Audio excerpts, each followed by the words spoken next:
नमस्कार बंधुरा आबार आज के निये चले एलाम बिये बाड़ी स्टाइले आलू चिप्स। देखो चारटे आलू निये आमी प्रथमे भेतरे ग्रेट करे निচ্ছি।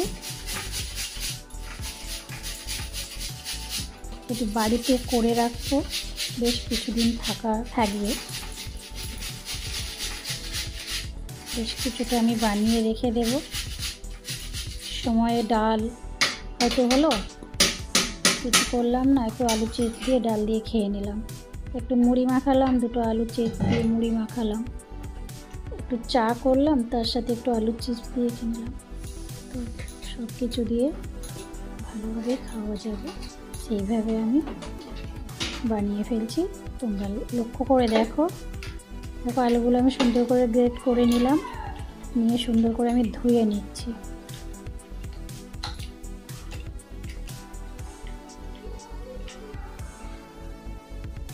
देखो एकदम परिष्कार जल बेर करे निये एलाम। और आलूगुलो आमी जल झरिए नेब।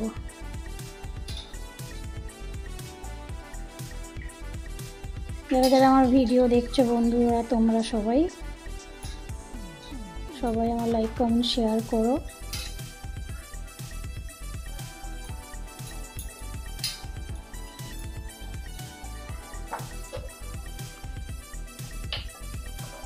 চলো আমি গ্যাসটা জ্বালিয়ে দিই। কড়াইতে তেল দিয়ে দিচ্ছি।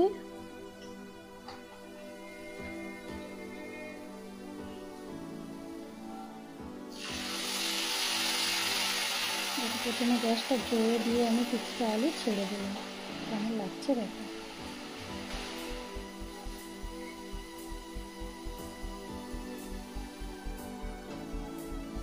সবসময় গ্যাসটাকে লোয়ে দিয়ে রেখে দেবে, হাইতে দিয়ে বানিয়ে নেবে। তো তখন উপরটা লাল হয়ে যাবে কিন্তু ভিতরটা নরম থাকবে, আর বেশি দিন ভালো রাখবে না, নরম হয়ে যাবে। তো অল্প গ্যাসে দিয়ে করলে কি হয় কি অনেক দিন মুচমুচে ভাবটা থাকবে। তো দেখো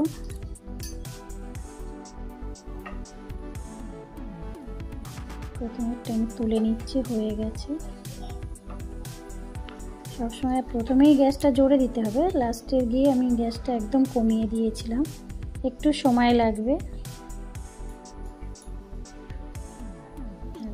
একদম অনুষ্ঠান বাড়ির মতো লাগছে, একদম জড়িয়ে যায়নি, একদম ছাড় হয়ে রয়েছে, কারো গায়ে কারো গা লাগছে না।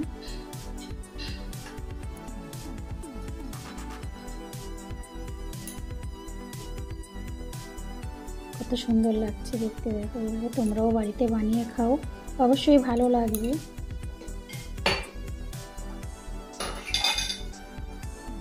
চলো আমি দেখো চীনা বাদাম ভেজে নিচ্ছি।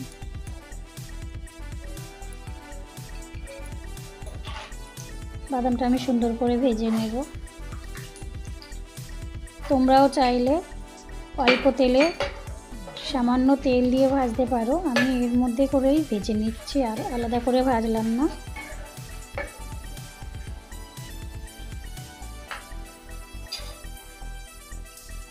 এর মধ্যে কটা শুকনো লঙ্কাও আমি ফেলে দিলাম। দেখো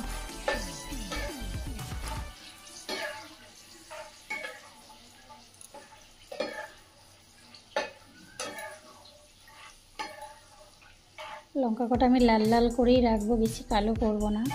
লাল লাল করে রাখলে দেখতেও ভালো লাগবে।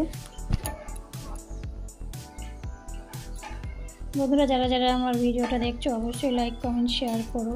আর যারা আমার চ্যানেলে নতুন অবশ্যই একটা সাবস্ক্রাইব করে যেও, ঠিক করে চলে যেও না। পুরো ভিডিওটা দেখার জন্য বারবার করে রিকোয়েস্ট করছি সবাইকে। দেখো বাদামটা সুন্দর করে আমি ভেজে তুলে নিলাম।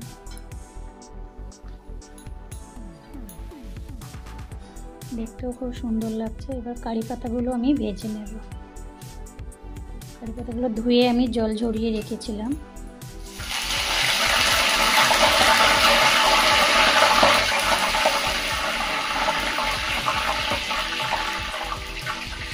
খুব সুন্দর একটা স্মেল বেরোচ্ছে।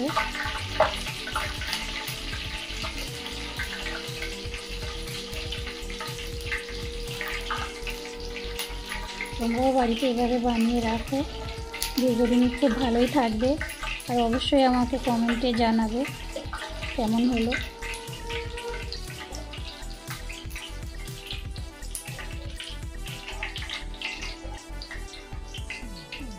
আমি সুন্দর করে কারি পাতা লঙ্কা একসাথে করেই তুলে নিলাম।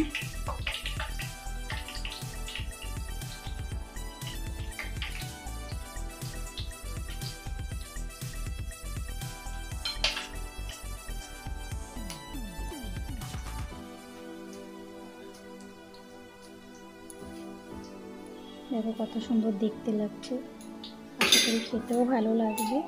তোমরা এভাবে সবাই বাড়িতে বানিয়ে রাখো, রেখে কমেন্টে আমাকে জানাও কেমন লাগলো আমার এই রেসিপিটা। আমার রেসিপিটা যদি অবশ্যই তোমাদের ভালো লাগে লাইক কমেন্ট শেয়ার করো।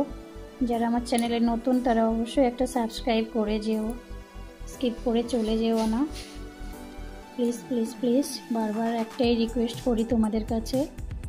আবার আসি, এই পর্যন্ত, চলো টাটা।